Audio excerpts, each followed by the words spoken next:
ప్రజలకు ఆదర్శవంతమైన పాలన అందించాలన్న లక్ష్యంతో కూటమి ప్రభుత్వం ముందుకు వెళ్తుంది. ఎమ్మెల్యే శ్రీరామ్ రాజగోపాల్ రేషన్ షాపును ప్రారంభించిన ఎమ్మెల్యే శ్రీరామ్ తాతయ్య వృద్ధులు, వికలాంగులకు వారి ఇళ్ల వద్దకే రేషన్ సరుకులు పంపిణీ జరుగుతుంది. ఎమ్మెల్యే శ్రీరామ్ తాతయ్య ఎన్టీఆర్ జిల్లా జగ్గైపేట నియోజకవర్గం జగ్గైపేట పట్టణంలోని ఈ రోజున రాష్ట్రంలో నూతన ప్రజా పంపిణీ సరుకుల వ్యవస్థలో భాగంగా రేషన్ డీలర్ల షాపుల ద్వారా రేషన్ సరుకులు అందజేసే విధానం సులభతరంగా ప్రజలకు సౌకర్యవంతంగా ఉంటుంది అని ఎమ్మెల్యే శ్రీరామ్ రాజగోపాల్ తాతయ్య అన్నారు. జగ్గైపేట పట్టణంలో కాకాని నగరంలో గల రేషన్ షాపును స్థానిక నేతలతో కలిసి ఎమ్మెల్యే శ్రీరామ్ రాజగోపాల్ తాతయ్య రిబ్బన్ కటింగ్ చేసి రేషన్ షాపును ప్రారంభించారు. ఈ సందర్భంగా ఎమ్మెల్యే శ్రీరామ్ తాతయ్య మాట్లాడుతూ రేషన్ సరుకులు పంపిణీలో రేషన్ షాపుల ద్వారా చేయాలని ప్రభుత్వం తీసుకున్న నిర్ణయాన్ని ప్రజలు స్వాగతిస్తున్నారని తెలిపారు. గత ప్రభుత్వంలో ఆటోల ద్వారా రేషన్ పంపిణీలు పలువురికి ఆ బండ్లు ఎప్పుడు వస్తాయో తెలియక రేషన్ తీసుకోలేని పరిస్థితిలో తమ దృష్టికి తీసుకువచ్చారన్నారు. రేషన్ డీలర్ షాపుల ద్వారా అయితే ఉదయం నుండి సాయంత్రం వరకు తమకు వీలు కుదిరినప్పుడు షాపు వద్దకు వెళ్లి రేషన్ సరుకులు తీసుకోవడం సులభమైన విధానమని అన్నారు. వృద్ధులకు, వికలాంగులకు రేషన్ డీలర్లు వారి ఇళ్ల వద్దకు వెళ్లి రేషన్ సరుకులు అందజేయడం జరుగుతుందని వివరించారు. ప్రజలకు ఆదర్శవంతమైన పాలన అందించాలని లక్ష్యంతో కూటమి ప్రభుత్వం ముందుకు వెళుతూ ప్రజాపాలన అందిస్తున్నట్లు ఎమ్మెల్యే తెలిపారు. రేషన్ షాపు డీలర్లు ప్రభుత్వ నియమ నిబంధనల ప్రకారం కార్డుదారులకు రేషన్ పంపిణీ చేయాలన్నారు. రేషన్ పంపిణీకి సంబంధించి తూకంలో తేడాలు లేకుండా ఖచ్చితమైన తూకంతో బియ్యం ఇవ్వాలన్నారు.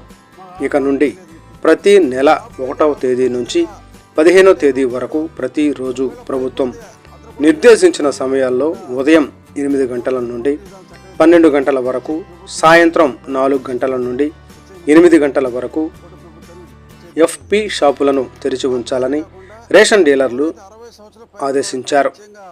ఎఫ్పి షాప్ నెంబర్, పనివేళలు, ధరలు, సరుకు నిల్వను సూచించే బోర్డును తప్పనిసరిగా డిస్ప్లే చేయాలన్నారు.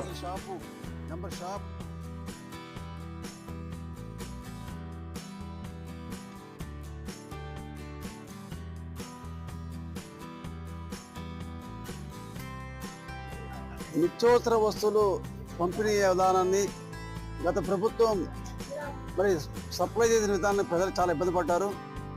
గతంలో రేషన్ షాపుల ద్వారా బియ్యం కానీ నిత్యావసరాలు వచ్చినప్పుడు ఎవరు ఇబ్బంది పడాల.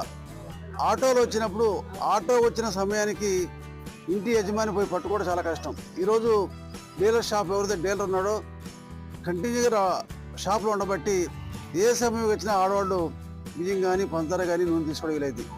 ఈ విధంగా మరి ప్రత్యేక ముఖ్యమంత్రి చంద్రబాబు నాయుడు గారు ఈ కూటమి ప్రభుత్వం డీలర్ షాప్ పాత వ్యవస్థని కొనసాగించడం వలన చాలామంది సంతోషపడుతూ ఉన్నారు. ఎందుకంటే చూస్తూ ఉన్న ఆటో రోడ్డు మీద ఉన్నప్పుడు ఆటో వచ్చిన టయానికి ఆడవాళ్ళు రావాలి.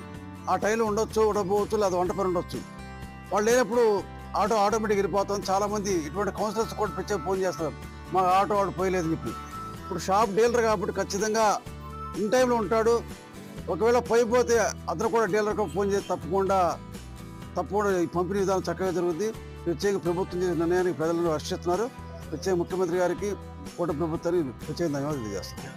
షాప్ ద్వారా కాకుండా ఎవరైతే 60 సంవత్సరాల పైన ఉన్న వాళ్ళకి కూడా ప్రత్యేకంగా ఆ డీలరే పోయి వాళ్ళకి ఇవ్వడం జరుగుతుంది. అదేవిధంగా వికలాంగులకు కూడా ఆ డీలర్ ప్రత్యేకంగా ఇంటి డెలివరీ ఇస్తారు. ఈ విధంగా ఇబ్బంది లేకుండా ప్రత్యేక ఈ షాపు నెంబర్